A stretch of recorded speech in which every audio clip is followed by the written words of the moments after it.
it's regarding Josha Fabia and Diego Sanchez.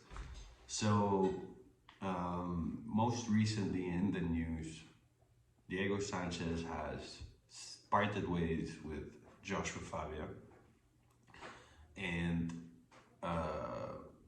there's been some interviews after that where Josha Fabia has been, how would you say?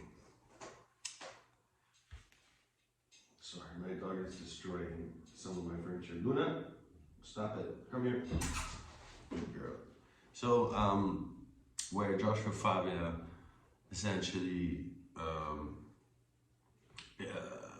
spills the beans, so to speak, on Diego Sanchez's life and you know, expose all the dirty laundry. He exposes it.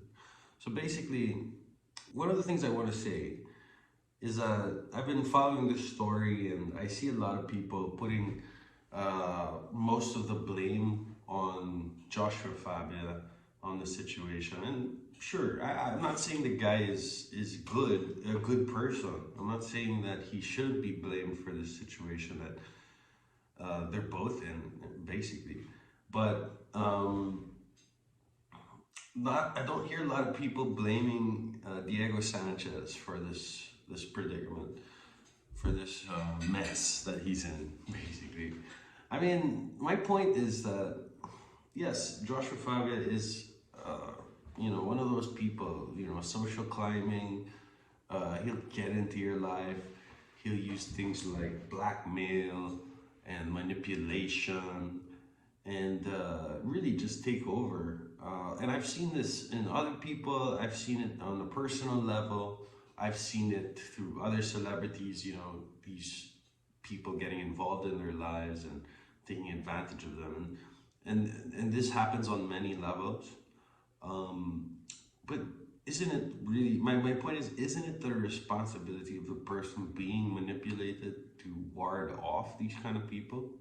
I mean, yeah, Diego Sanchez is considered a celebrity in the MMA world, but I mean, you gotta protect yourself. You know what I mean? And that means not just on a physical sense when you're walking down the street and someone's trying to mug you.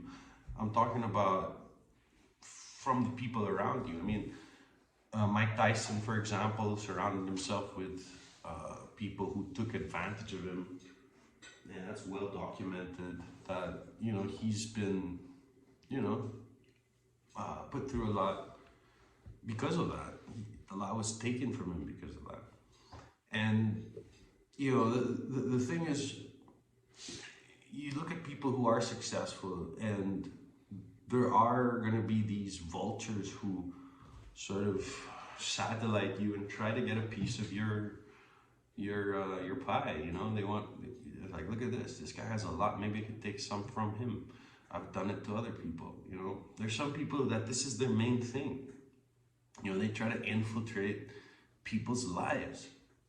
And now I'm not accusing anyone of that specifically. I'm not saying Josha Fabia is that, but it seems like that's the case. And if it is, like, I feel like the main guy here who's responsible for managing that shit is Diego Sanchez. So I don't feel bad for Diego Sanchez at all. He let Josha Fabia into his life. He allowed it to get as bad as it did. And I don't see Diego Sanchez as this innocent, like, child victim who doesn't know any better, you know? And I don't appreciate it when I see people, you know, presenting the situation as if he's some innocent child who, you know, can't defend himself, who can't really discern right from wrong, or discern a person who's trying to take advantage of you or not. And look, not everyone is as good as identifying these kind of people, and that's why you need, you know, people around you, family and all that. And, you know, if you really go deep into the story, and I tried to, but you know, Diego Sanchez went as far as to cut off people in his family, and to allow Josha Fabia to have power of attorney over his legal matters, which, you know, it's fine if you're a family, your wife can have that, or a lawyer, you know, but for someone like Josha Fabia, I mean, Diego had to sign a piece of paper for that. Unless you're telling me like Josha Fabia forged it and somehow, like, I don't know, hypnotized Diego Sanchez and allowed for all of this to happen. I mean, I'm not gonna really change my position. So, yeah, essentially, if you really boil it down to the most basic thing, this is a story, a couple jackasses who met and created a jackass fest of their lives, and they got fucked up. Couple of jackasses. That's really what this is. I also want to say, you know, like, I really don't like how Josha Fabia in an interview starts talking all this shit about Diego throwing fights, about Diego's past and what, you know, these personal things that they shared with each other, him spilling all the beans. I mean, look, dude, that is just the worst thing. I mean, if I won't deny that they had a close relationship, whatever that was, whether it was professional, maybe there was more than that. I mean, there's been people sort of saying that you know, maybe they have a romantic relationship. I mean, I've never really heard of any top UFC fighter, big name, being, you know, how would you say, LGBTQ or whatever. So, I mean, if that's the case, nobody should really care. It's nobody's business, right? But I'm digressing here. My point is that, you know, whatever the case may be, they were close. I don't think Josha Fabia should be sort of exposing things like saying, oh, he told me that, you know, he had special needs when he was young or something. He had a mental thing when he was younger, or saying things like he threw a fight, or he was on steroids, or whatever the thing is. Like, he's just everything. It seems like Josha Fabia is just trying to throw everything under the book, and it's kind of everything at us. And it goes to the question, are these made up? Or if they're real, I mean, dude, what kind of a person are you? I mean, you worked with this guy closely. These are things, you know, you don't just talk about. And it's really a question of his, like, character. Maybe he's just holding up of his end of the deal. Like, maybe he blackmailed Diego and said, look, man, if you do this to me, if you let me go, if you fire me, I'm gonna tell them everything. And he just did it. So either way, man, it's such a messed up situation, dude. Josha Fabia is a dirty person.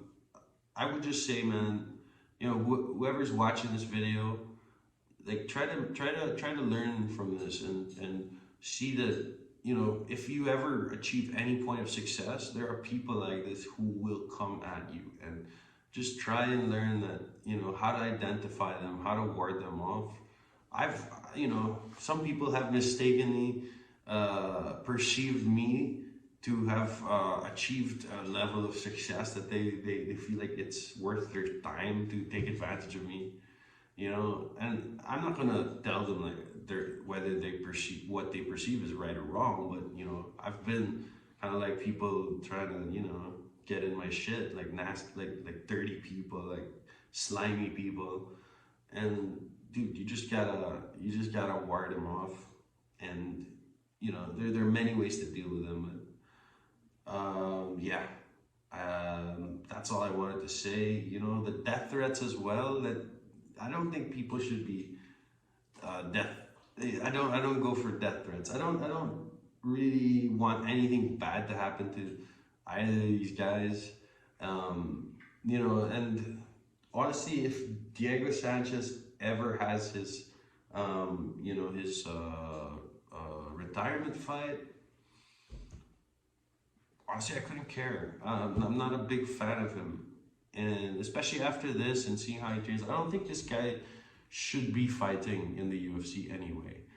I don't, for years, I guess he shouldn't have been. For as long as he's been training in this style of Josha Fabia, school of self-awareness, or whatever you want to call it.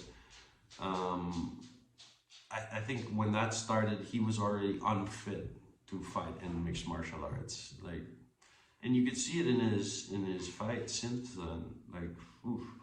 So he has no. I don't think he has any more business being in the octagon. I think he's just gonna get hurt, or if not, I mean, it's just gonna be one of those fights where he goes up against some, I don't know, retiring fighter, or someone with a really bad record who can't fight. I mean, nobody wants to see that either, right? So, yeah, I just because this sort of story, I feel like, is coming to a close. I thought I'd post this video about it, just sharing what I think. And yeah, please, if you appreciate the content, if you like it, if you want more, please like, subscribe. That would really help. Comments would help as well. Thanks again, and have a nice day. Bye.